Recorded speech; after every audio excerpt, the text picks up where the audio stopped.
What if the biggest update in 2026 isn't where Timmy, Ray, and Lorraine are, but what the world is no longer allowed to do to them?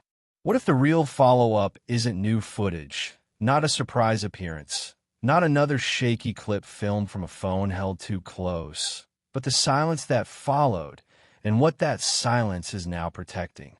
For years, noise defined this story. Voices arguing over what was right. Videos dissected frame by frame. Strangers deciding who deserved help, who deserved blame, and who deserved to be watched. But in 2026, the most important change isn't loud at all. It's quiet. And quiet, in this case, is not absence.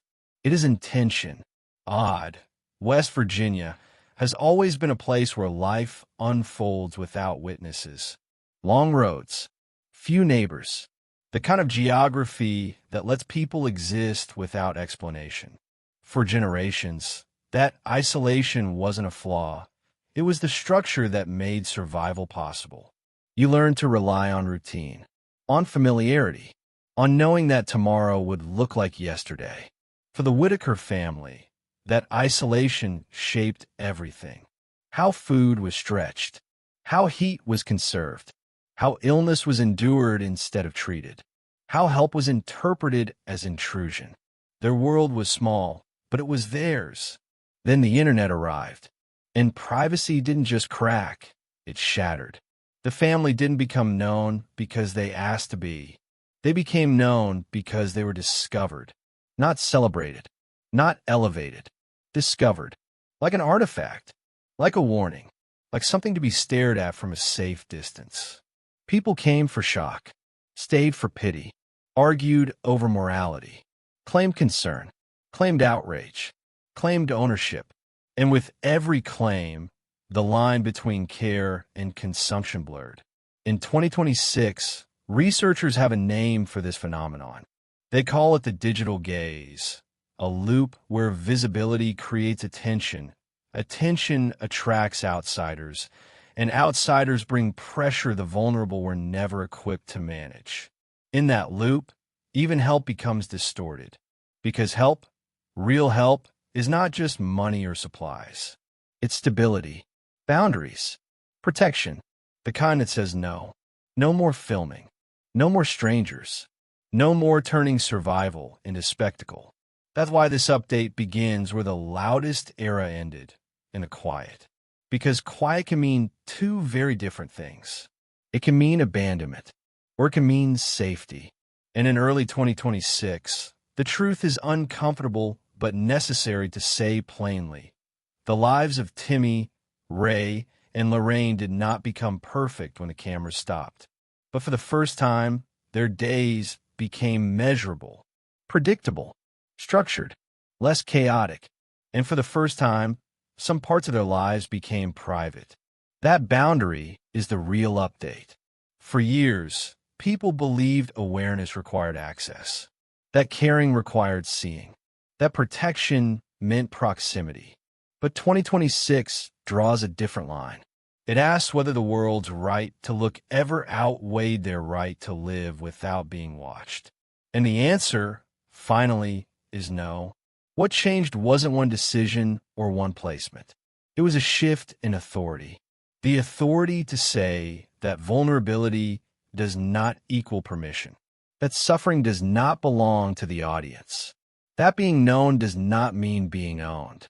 That's not something you can capture on video. The early aftermath was confusing, even unsettling. When updates stopped, rumors filled the gap. Some assumed the worst.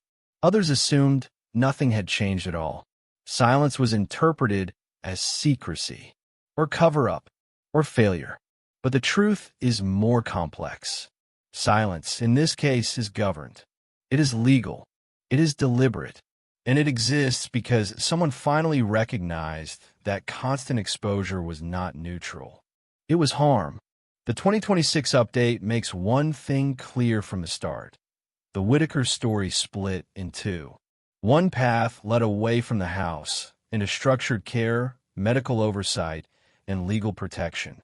The other path stayed behind, rooted in the land, the house, the memories, and the grief that doesn't get managed by policy. Both paths matter, but they do not receive the same kind of attention. This is where the story stops being simple, because it is possible for an intervention to be necessary and still painful.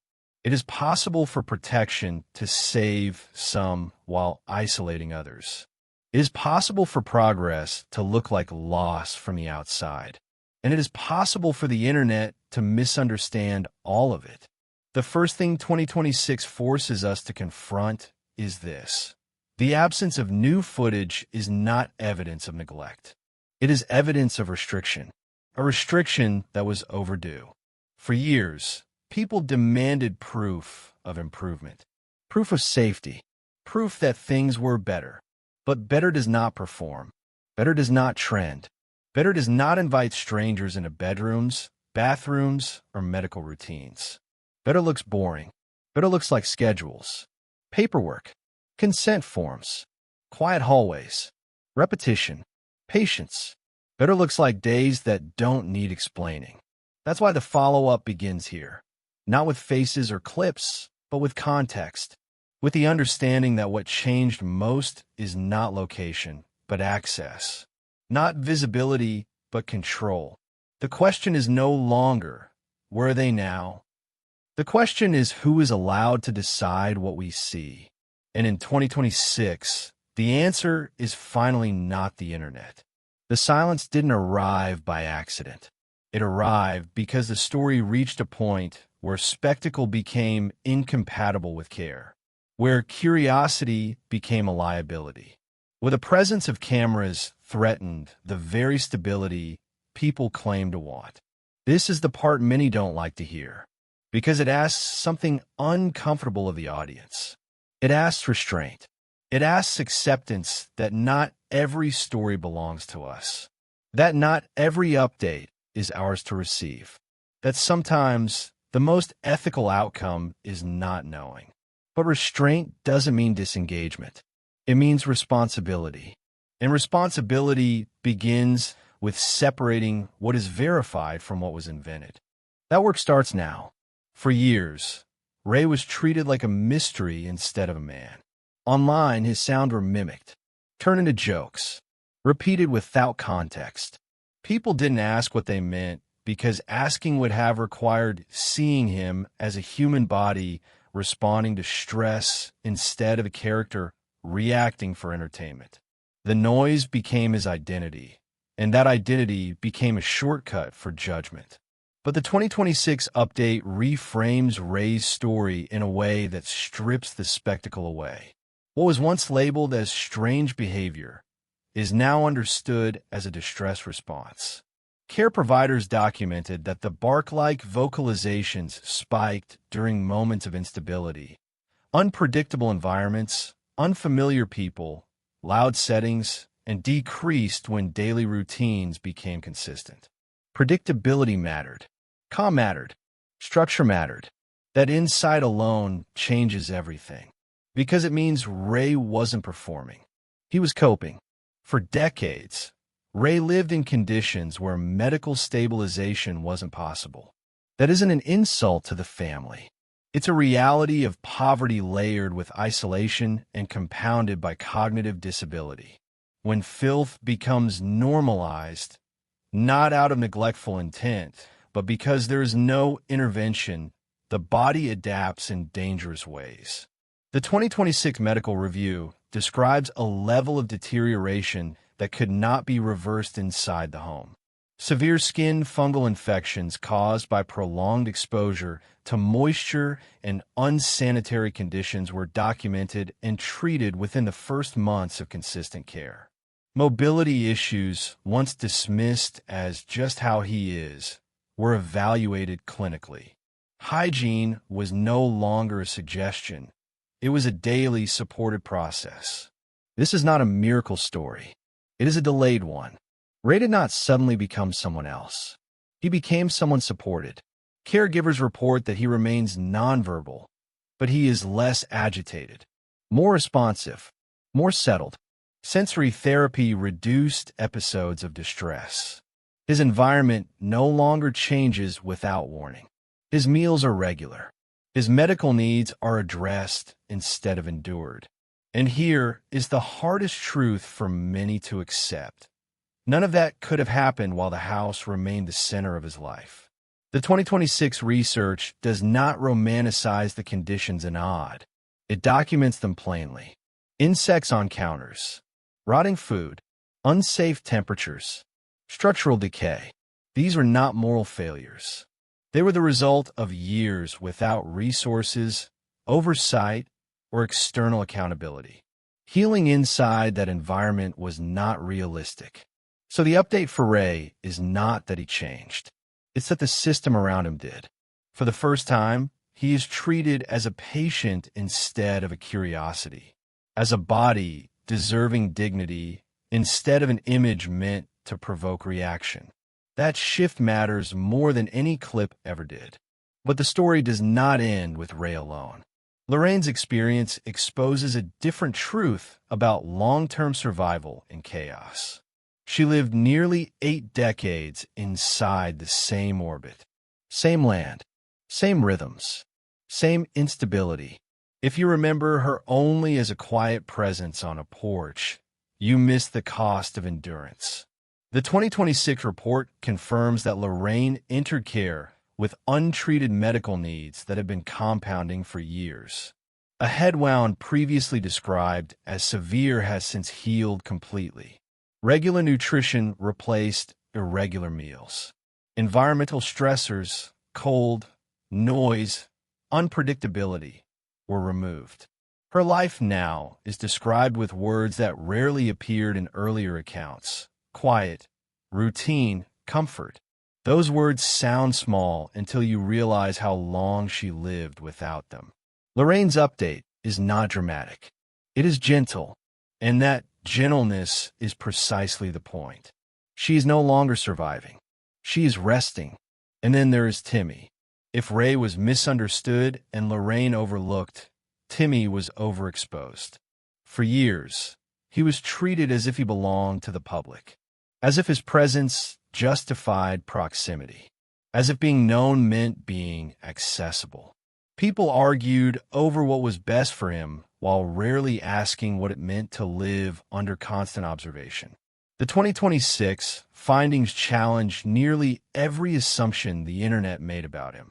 In a structured environment, Timmy showed social growth that had been underestimated for years. Removed from the pressure of being filmed, prompted, and interpreted through someone else's narrative, he engaged differently, more independently, more intentionally. Care providers noted that his cognitive abilities were often minimized in chaotic settings. With consistent support, his communication improved. His interactions with peers and staff became more reciprocal. He was no longer reacting to an audience. He was participating in a community. That distinction matters, because it reframes Timmy not as someone who needed to be saved by strangers, but as someone who needed boundaries enforced on his behalf. One of the most significant changes documented in 2026 is the establishment of formal guardianship, not as a punishment, not as control, but as protection. That guardianship carries a specific purpose, preventing exploitation, including filming and digital monetization. For the first time in his adult life, Timmy is legally recognized as a private citizen. Read that again. Private citizen. No uploads. No surprise appearances. No commentary dissecting his behavior. No debates over his expressions.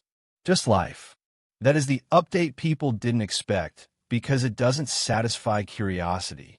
It denies access. It draws a line and enforces it.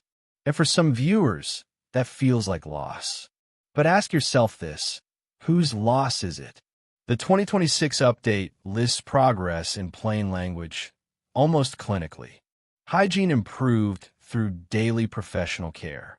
Nutrition stabilized through dietitian-approved meals. Safety increased through a monitored environment. Privacy protected through legal status. There is no drama in that list. No hero. No villain. just systems doing what systems should have done long ago. This is where the story forces an uncomfortable reckoning. Because if these changes represent improvement, and by every measurable standard they do, then the years of exposure were not neutral. They were harmful, even when intentions were mixed, even when money was raised, even when some good came from it. The absence of cameras is not neglect. It is the correction. And corrections often feel abrupt to those who benefited from the previous arrangement. What happened in 2026 is not that the world stopped caring. It is that the world was told caring does not require watching. And that truth changes the role of everyone who followed this story. You are no longer an audience. You are a witness to the limits of entitlement. In the next part, the story turns to the hardest question of all. What happens when protection helps some, but leaves others behind? And whether the house itself can ever escape the gravity of what it became. Before continuing, share your thoughts respectfully. Do you believe privacy can be an act of care? Or do you think silence creates more questions than answers? Your perspective matters. Comment below. When the cameras stopped rolling, the silence didn't fall evenly. For some, it arrived as relief. For others, it landed like erasure. That is the uncomfortable middle of this story. What happens when intervention helps the most vulnerable, but fractures the people who are left behind? Because while Ray, Lorraine, and Timmy entered environments built around predictability and care, the house and odd did not disappear. The land did not vanish. And the people still tied to that place did not stop existing just because the world stopped watching. The 2026 update forces a truth many avoided when the story was loud. Protection is not the same as healing, and healing is not evenly distributed. The house remains. It sits on the same land it always has, carrying decades of memory, routine, and loss. For years, it functioned as both refuge and risk. It sheltered people who had nowhere else to go, while slowly becoming a structure that could no longer support the lives inside it. When outsiders arrived with attention and money, the house became symbolic, proof of neglect to some, proof of resilience to others. But symbols are heavy things to live inside. According to the 2026 findings, once the most medically vulnerable were removed, the house began slipping back into familiar patterns. Not because of malice, not because of indifference, but because systems were removed without being replaced. This is the part of the story that doesn't fit into hero narratives. The update describes the remaining residents as legally competent adults. That designation matters because it explains why intervention stopped where it did. The state cannot force care onto individuals deemed capable of refusing it, even when those refusals lead back into instability. In the eyes of the law, autonomy overrides protection once a certain threshold is met, and that threshold does not account for grief. Betty's grief appears throughout the 2026 report, not as spectacle, but as quiet repetition. I miss them. I raised them. The house is too quiet now. These are not statements of protest. They are echoes of absence. She lived her entire adult life as a caregiver within a closed system. When that system dissolved, nothing stepped in to redefine her role. There was no transition support, no grief counseling, no structured reorientation from caretaker to individual. The update makes something painfully clear. When caregiving becomes identity, removal can feel like erasure. Larry's experience mirrors this in a different way. The report describes ongoing isolation, deteriorating living conditions, and a sense of being frozen in time. Repairs made during the height of online attention, new siding or roof, appliances did not create sustainability. They created temporary relief. Without oversight, without continued support, without the people the house once revolved around, structure gave way to entropy. This is not a failure of character. It is a failure of planning. The 2026 research addresses the financial aftermath directly, and it does so without drama. Approximately $159,000 was raised through public donations during peak visibility. Of that, roughly $55,000 can be traced to home repairs and necessary purchases. The remainder becomes difficult to account for fully, with conflicting claims and no centralized fiduciary oversight. This is where public charity reveals its sharp edge. Money arrived faster than systems. Cash flowed without legal frameworks. There was no professional trustee, no restrictions, no accountability beyond goodwill. In a household shaped by crisis management rather than long-term planning, that money didn't build stability. It magnified existing fractures. The update avoids assigning villains. Instead, it identifies a pattern seen in many viral charity cases. When vulnerable families become global causes, funds are treated as solutions instead of tools. And tools without training can cause harm. The desire to buy the neighboring house, a plan documented in the report, illustrates this clearly. Staying close to familiar land felt like continuity. But the $200,000 price tag was unreachable once funds were depleted. The dream of expansion became another loss layered onto existing ones. And here's the part many avoid acknowledging. Charity did not fail because people didn't care. It failed because care was not structured. That failure didn't just waste money. It attracted conflict. With no clear authority, people competed to define what help looked like. Some offered guidance. Some offered judgment. Some offered control. The family became a site of struggle rather than support, and the loudest voices often drowned out the most necessary ones. By early 2026, the research notes a shift. Fewer visitors, less online traffic, less attention. And with that decline came a dangerous assumption that silence meant resolution. It didn't. Silence meant separation. For Ray, Lorraine, and Timmy, separation meant safety. For those remaining, it meant emptiness. This is where the story demands nuance. Intervention can be correct and still painful. Removal can be necessary and still traumatic.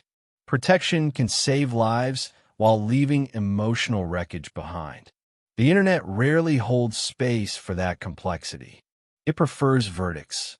But the 2026 update resists verdicts. It presents a landscape shaped by delayed care, unregulated charity, and the collision of poverty with visibility. It asks readers to sit with discomfort instead of rushing toward blame. And then it raises the question no one wanted to ask when the story was loud. What responsibility remains once attention fades? Because walking away is easy when the algorithm moves on. Responsibility is harder when there are no updates, no clips, no proof of improvement to share. The people still living in the house are no longer content. They are not characters. They are not symbols. They are individuals aging inside a structure that once held a family and now holds memory. The 2026 report does not provide closure here. It provides a pause. It suggests that while some lives stabilized through state care, others entered a quieter form of crisis, one marked by isolation rather than chaos. And isolation is harder to recognize because it doesn't perform. This is where ethical curiosity matters. Not curiosity that demands access. Not curiosity that seeks images. But curiosity that asks whether support can exist without spectacle, whether help can be coordinated quietly, whether systems can step in without cameras forcing their hand. The story of the Whittakers is no longer about exposure. It is about aftermath. And in the aftermath, the hardest truth is this. Protecting some does not automatically heal all. In the next part, we confront the question that remains unresolved. What obligation exists toward the house itself? and whether intervention can be rebuilt without repeating the harms of the past. By 2026, the story stopped being about rescue and started being about responsibility. Not responsibility in the legal sense alone, but responsibility in a moral, communal, and structural sense. Because once emergency intervention ends, what remains is not a clean slate. What remains is residue, habits formed in crisis, relationships shaped by imbalance, and environments that don't self-correct just because attention disappears. The house is where that residue concentrates. It is easy to speak about buildings as objects, roofs, walls, floors, repairs. But in this case, the house has always been more than a structure. It functioned as a system. It dictated routines, behaviors, and survival strategies. When a system broke, removing people from it saved lives, but it did not reset the system itself. The 2026 update treats the house as an unresolved variable. It documents that while major repairs were once completed, roofing, siding, windows, those changes addressed exposure, not sustainability. A roof keeps rain out. It does not create order. Siding improves insulation. It does not establish hygiene. Appliances make storage possible. They do not ensure nutrition. Structure without support decays. After separation, the house lost its internal rhythm. Meals were no longer communal. Caregiving tasks vanished overnight. Silence replaced noise, but silence did not bring peace. It brought disorientation. The report describes a gradual return of disorder, not through neglect alone, but through overwhelm. When individuals spend decades managing survival minute to minute, they do not automatically shift into maintenance mode when crisis eases. Stability is a learned environment, not an instinct. This is the central misunderstanding that shaped much of the public response. Many believed that once money arrived, once repairs were made, once the worst was exposed, improvement would follow naturally. But improvement requires scaffolding, routines, accountability, and guidance that extend beyond crisis moments. Without that scaffolding, entropy wins. The 2026 findings also examine the social vacuum left behind. During peak attention, people arrived daily. Volunteers, viewers, helpers, critics, advisors. Everyone had an opinion, and many had plans. But as time passed, those voices faded. Not because the need ended, but because novelty did. The family remaining in the house did not suddenly become less deserving of care. They became less visible. That distinction matters. Visibility drove intervention. Invisibility now sustains neglect. Not imposed neglect, but systemic neglect born of absence. When no one is watching, no one coordinates. When no one coordinates, individuals are left to manage complexity they were never equipped to handle alone. The update is careful here. It does not suggest that the state abandoned the household out of cruelty. It explains that legal frameworks limit intervention when individuals are deemed competent, even if their quality of life remains poor. The system intervenes at thresholds, not ideals. And yet, this creates a gap, one where suffering can exist without triggering action. The research frames this gap as the post-intervention void.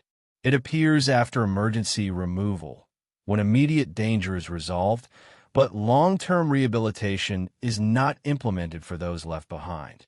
This void is not unique to this case.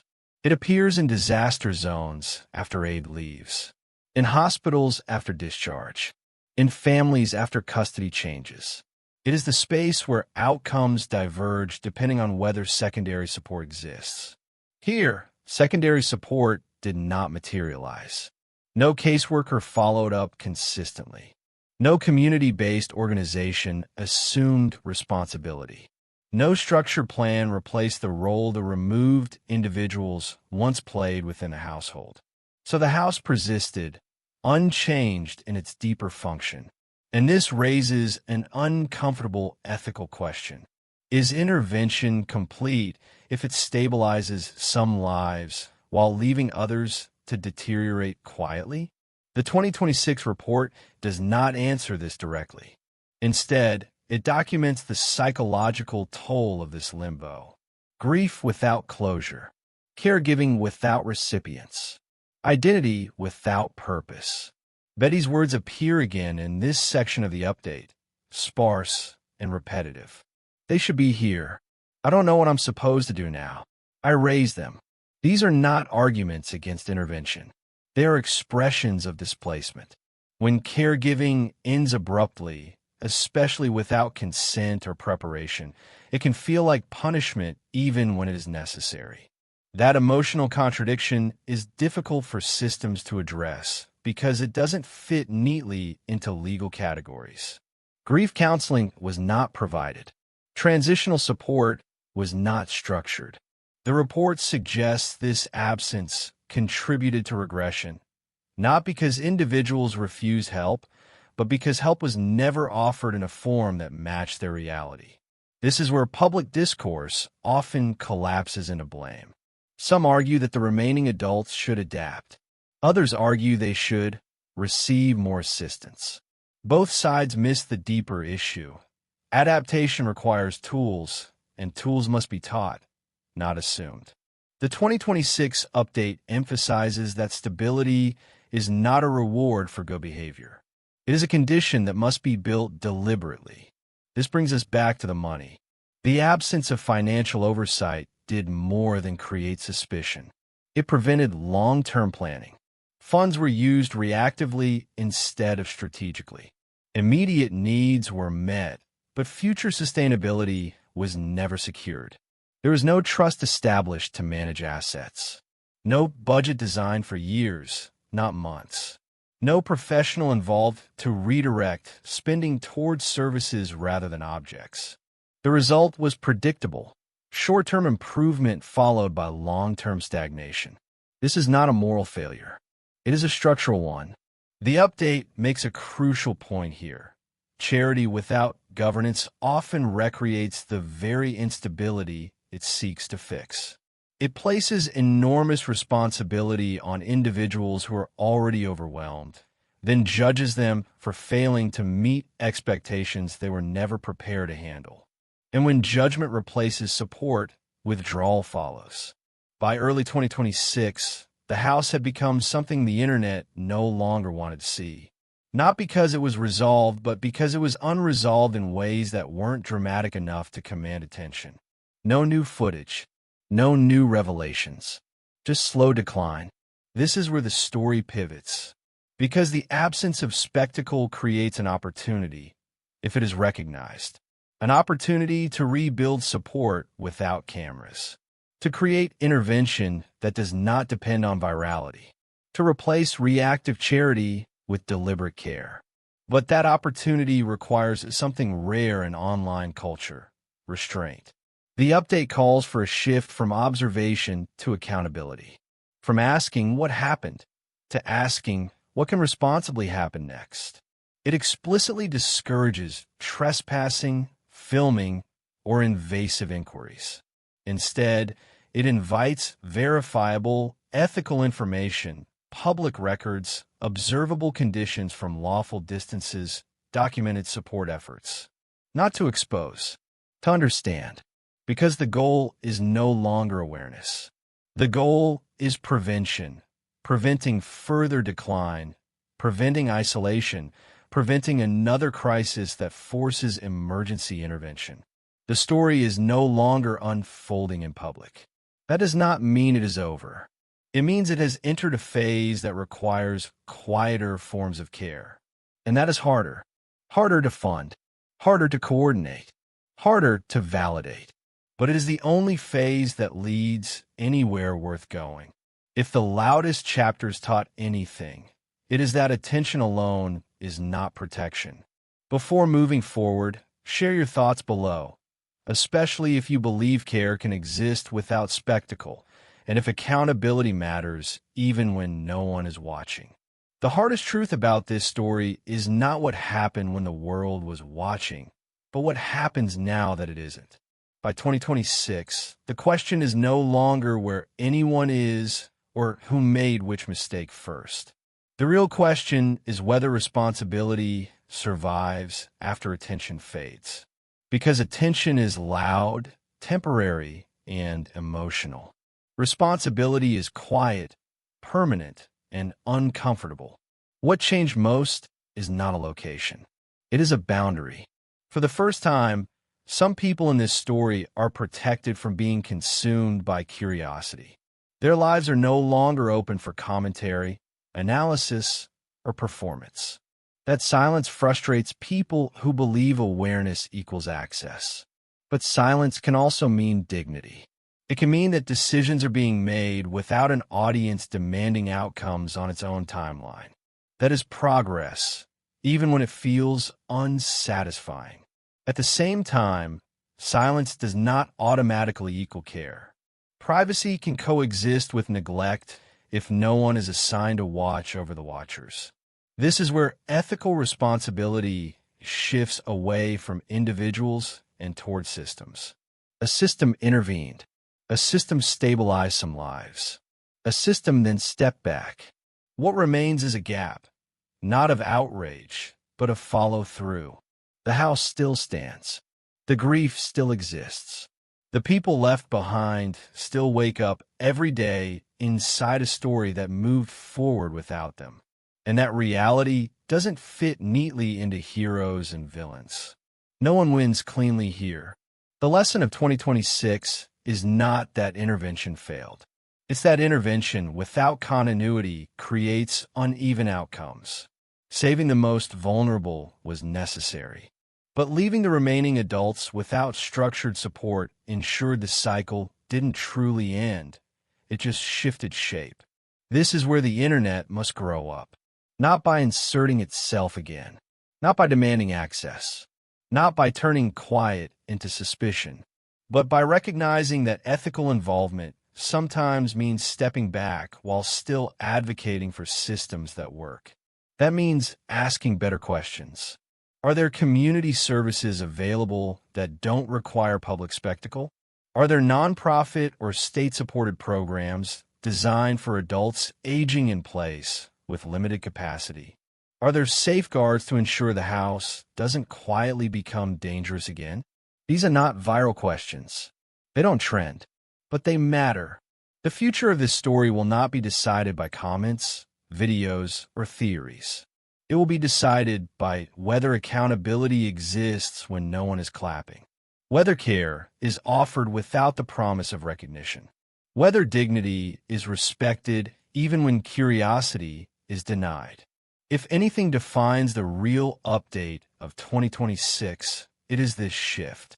From watching suffering, to preventing it, from reacting, to maintaining, from spectacle, to responsibility. And that responsibility belongs to systems, communities, and institutions, not to vulnerable people who were never meant to carry alone. If you followed this story for years, this is the moment that matters most. Not what you know, but how you respond now that knowing no longer comes with access. Share your thoughts below. What does ethical care look like when the cameras are gone? Thank you for watching this video. Click here to watch another video that might interest you.